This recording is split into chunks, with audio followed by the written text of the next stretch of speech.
What's going on, Internet? Welcome to this amazing book review. Probably one of the top books. It's going to be one of the most important books that I'm going to be reviewing this year. And the reason being is that I did not understand the importance of sleep. Currently, it is March, end of March. We have the coronavirus. So I do apologize for any of the background noise. I'm down here in Florida, outside of New York City, to make sure that I'm not infected on the epidemic that's going on just north of here. And in my regular city, we have a freaking lizard that's trying to crawl up my leg.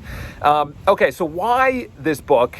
And why is it so popular? I think a lot of people were shocked and a lot of people were actually taken aback at the importance of sleep. Okay, and I'm not talking about by the author because he's a sleep scientist. Okay, so essentially people like myself, we've been told by, say, that famous Arnold Schwarzenegger quote where he says, you know, people say sleep eight hours a day, just sleep faster so it's only 6. Or people famously say, like Gary Vaynerchuk, you don't need, I sleep for 4 hours or 5 hours. And what this book explicitly says is that's not possible.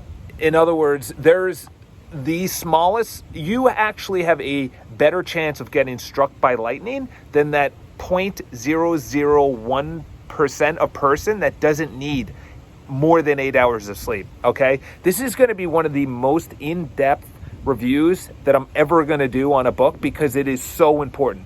So first of all, let's talk about evolution for a second. Why would Mother Nature or evolution involve sleep? Back in the day, for any animal, any organism, it is the most dangerous thing that you can do. And we're thinking modern day, okay? This is only about 100 years old, 200 years old, say 1,000 years old, okay? We're talking millennia, okay? We're talking about hundreds of thousands of years while we're Homo sapiens. And then hundreds of thousands of more years before that or millions of years when we split from, say, apes and bonobos and gorillas before that, and everything reptiles to amphibians to fish to plankton, all the way back to the beginning of time, is that number one, everything sleeps, including trees and grass. Everything sleeps. Every animal that has ever been studied sleeps, okay? Why is sleep so dangerous? Number one is when you sleep, you are not procreating. That is one of two things that Mother Nature or evolution says that you need. You're here to procreate and you're here to survive. That is it. Those are the only two things that you're here to do on Earth. If you're an animal or you're one of the trees, the palm trees behind me, okay, is just survive and to replicate, okay? So what does that mean? When you sleep, you are not finding a mate. You're not scavenging for resources, which is food, which is water, which is shelter, which is support between other tribes. In other words, you are also not finding out if there is any other higher ground to sleep. Okay, you're not actually building your shelter. You're not, and on top of that, you could be attacked. So not only is it the worst thing that you can do because you're not scavenging for resources or hunting or foraging or farming, but on top of that, you could be attacked or killed, okay? There's tons by animals and by other Homo sapiens or other tribes, okay? So that is clearly one of the most poignant reasons that we need to sleep, because if Mother Nature said this is the worst thing that can happen to you is sleeping, but you need to do it, that's why you should do it, okay? So that's the first point, is that you need to do it. So most people would agree that sleeping is one of the best things that you could be doing, okay? That's understandable. But on top of that, people don't understand the relationship between sleep and number one is the hours of sleep that are required. And then number two is what actually happens if you don't get sleep. So that's what we're going to go over. The first thing is I have notes on my computer, which is right behind me.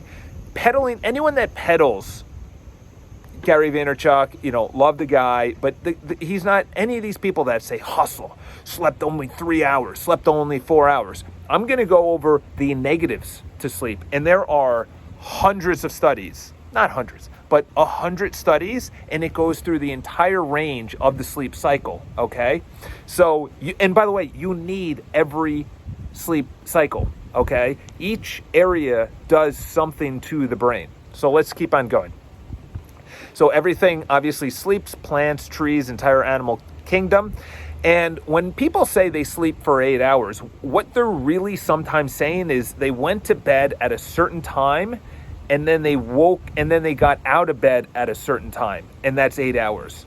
But that's not the sleep cycle. The sleep cycle is when you're actually asleep, okay? So what happens is you go to bed, and it takes you maybe half an hour to actually start going into sleep. For a lot of people, it could be an hour, because your brain is just going banana hammocks.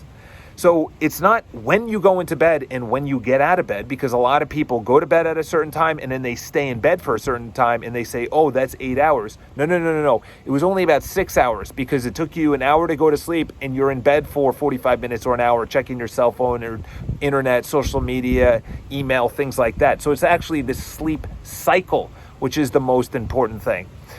And there is zero benefit to actually sleeping, as I said, evolutionarily, procreating, building shelter, let alone protecting yourself from animal attacks. So let's just go over the negatives of less sleep. Increase weight gain, anxiety, depression, dementia, Alzheimer's, stroke, heart attack, cancer, decreases work performance, and life expectancy. And each one of those that I just mentioned, he breaks down.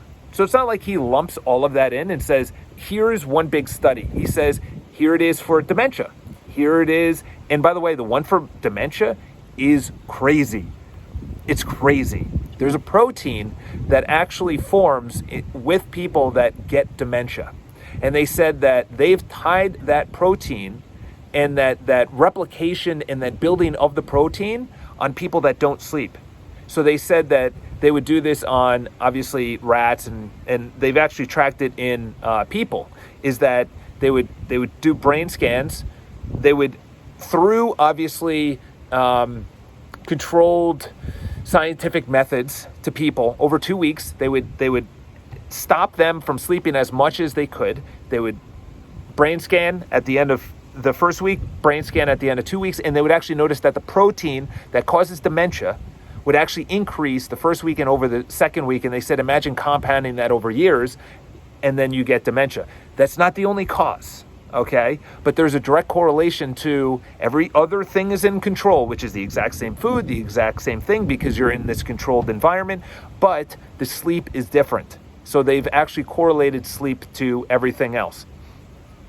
Parents, managers, teachers easily become hostile with sudden and unexpected angry outbursts. So what they've actually seen is that, I think it's the amygdala.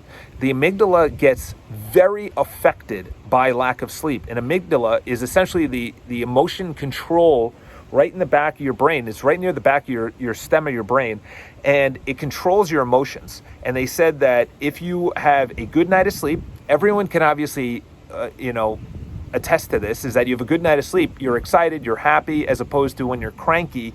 And they can actually tie it back to the amygdala, okay? And the amygdala and willpower are tied to sleep. So they obviously, there's reasons you go into sleep and there's reasons you come out of sleep. So obviously the sleep cycle. So most people, they go to bed at roughly the same time, which is very important. They said actually the number one thing is to go to bed at the exact same time. So you go to bed roughly at the same time, you wake up at roughly the same time. Your body gets used to that sleep cycle. Some people, they produce music or they write books at night and they sleep during the day. They obviously call that, night owls and then daytime sleepers. Teens. So when a teen does not get sleep, this is what happens. They become antisocial, do poorly in school, bully, they try and get addicted to drugs and alcohol, attempt and commit suicide at higher rates.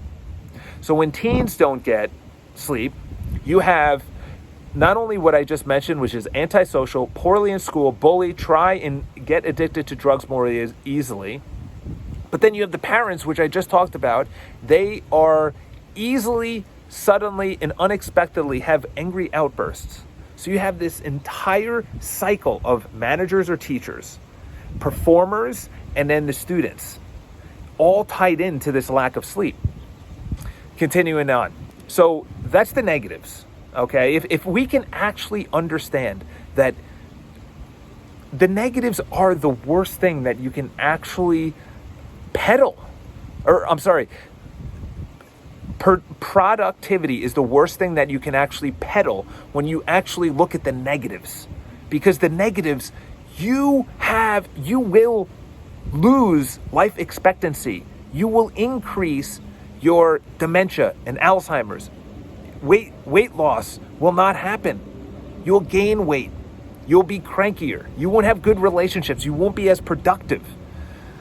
It's amazing in today's day and age is that with all the resources out there, that this book in 2018, 2019, I forgot when it came out, is the Bible on sleeping. And honestly, I read through it and then I had to reread it and then do these notes. So let's just talk a little bit about sleep.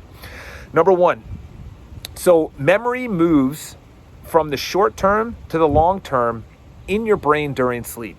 So in other words, and this is if you don't drink alcohol. If you drink alcohol, you will lose all the memory that you have accumulated, and they've done studies. They had control groups where they didn't drink alcohol. They had control groups where they drank a little bit and then a lot of alcohol.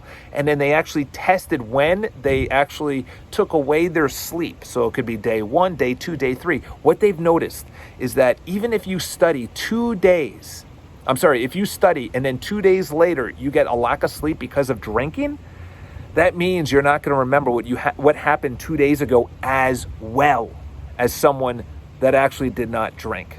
So it just shows that alcohol is not good.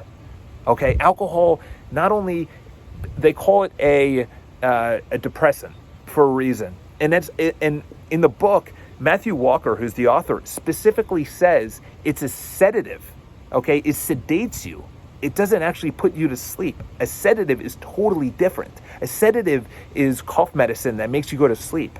A sedative is something that is, when you're going under anesthesia, or whatever it's called, is that is not sleep. That is put on not by your body, but an outside force. There is no single outside force right now that he recommends outside of actually natural sleep in the circadian rhythm of your body. Continuing on.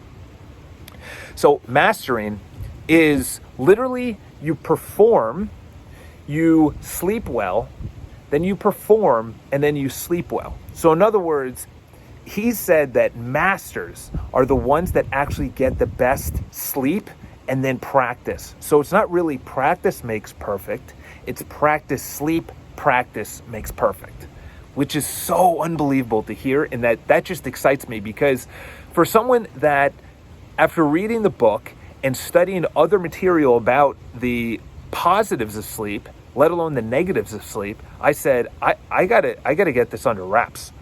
And I have noticed an uptick not only of happiness, but of memory, not significantly, but enough where I said, wow, something has to do with either my diet, my sleep, my happiness, my workout, something. But if you combine all four of those things, then and hydration, you're on a whole new level. Having 4 hours of sleep is equivalent, this is crazy, having 4 hours of sleep is equivalent to the response time of someone that is legally drunk.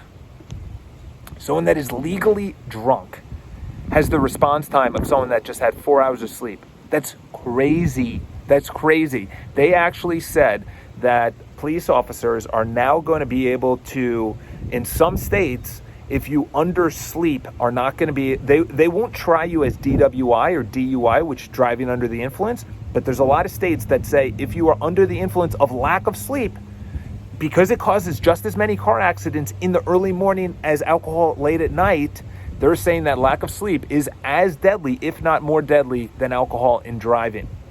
Because there's no way to actually say legally, there's no blood alcohol type for lack of sleep. But they actually have said that most early morning causes are because of lack of sleep, and the response time of slamming on the brakes or going too fast or turning or getting out of the way, it's just drowsiness.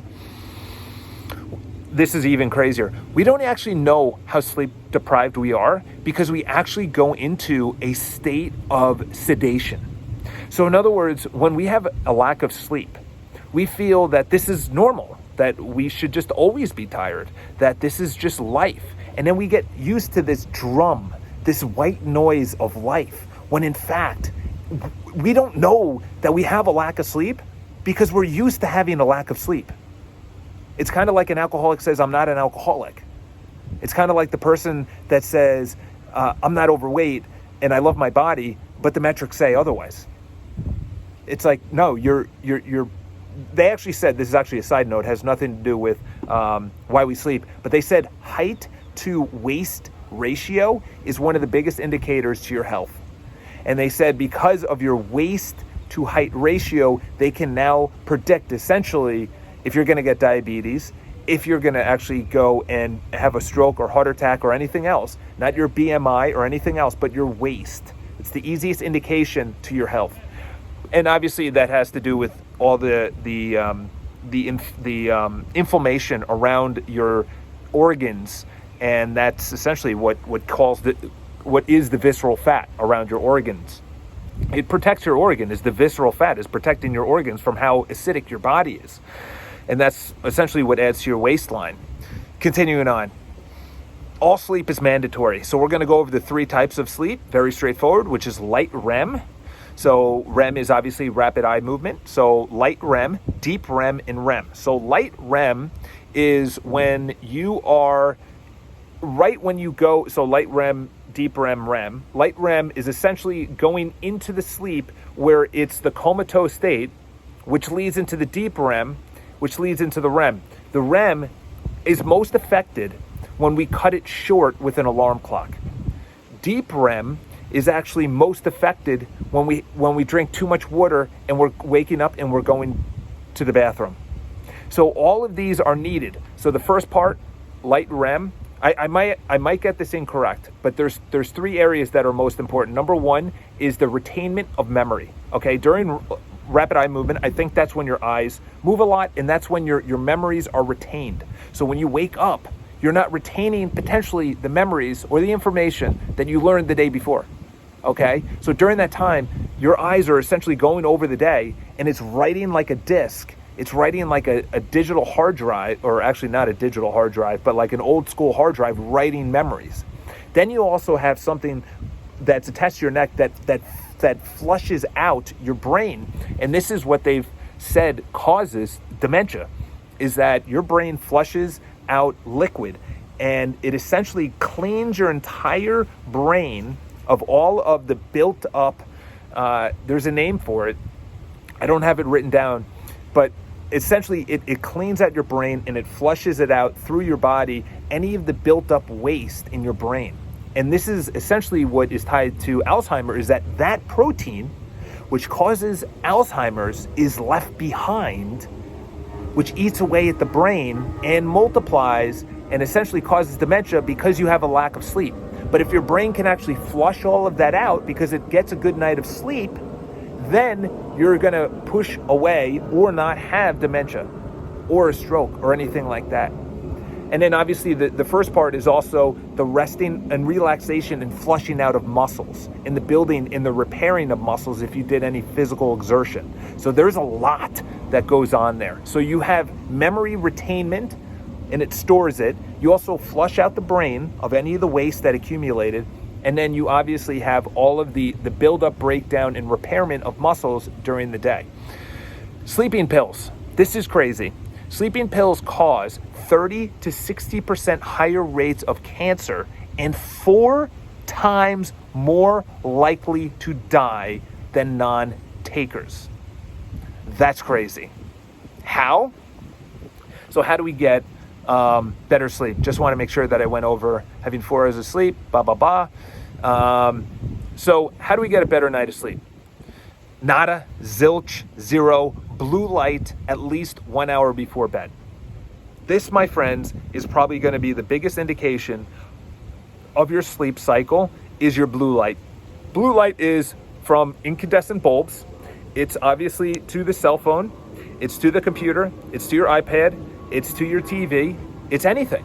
It's anything that emits blue light. Okay, it's the best thing that's ever happened, but it's also the worst thing that's ever happened is our smart devices. We wake up with it and we go to bed with it. So 1 hour before we go to bed.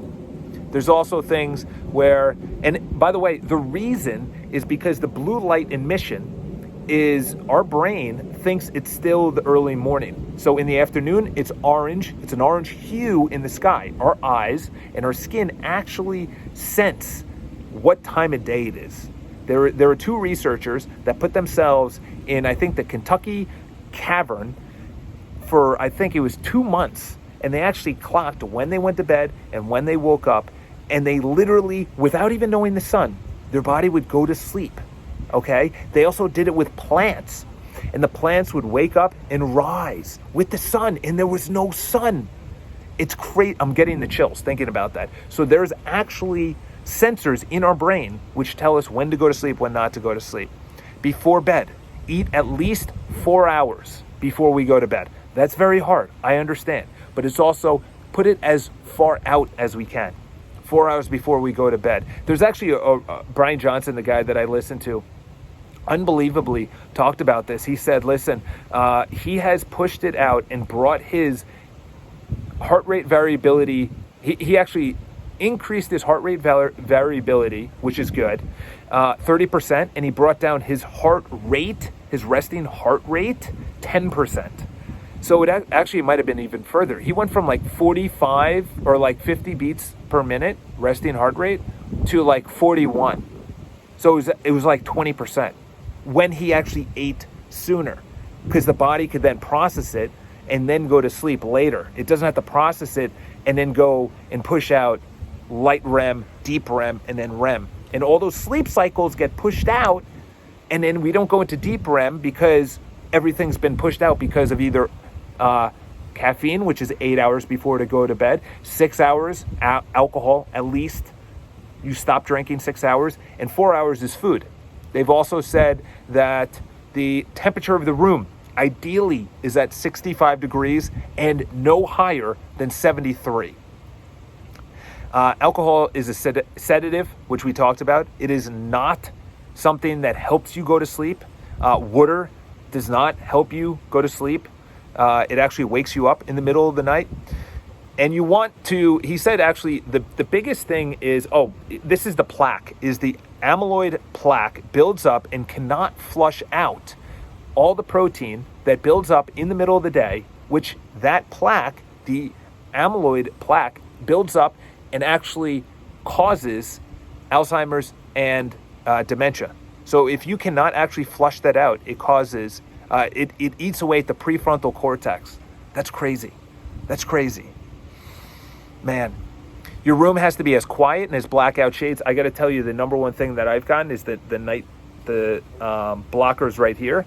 And with the blockers, it's really helped out because it comes down, it covers my eyes, and I'm out like a light. And it literally just does everything that a complete dark room needs to do, except it's around my eyes, and it's pitch black. It's literally pitch black. So at the back of the book, I'm going to include, if you go to my Instagram, there's actually the top things top 12 tips that you can actually do at the back of the book. I don't know if you want to screenshot this so you can see. But he said the number one thing that you can do if you want to do anything is stick to a sleep schedule. Go to bed and wake up at the same time each day, as we're a creature of habit. That's the number one thing that I have not been doing. I cannot stress this enough, okay? I cannot stress this book enough.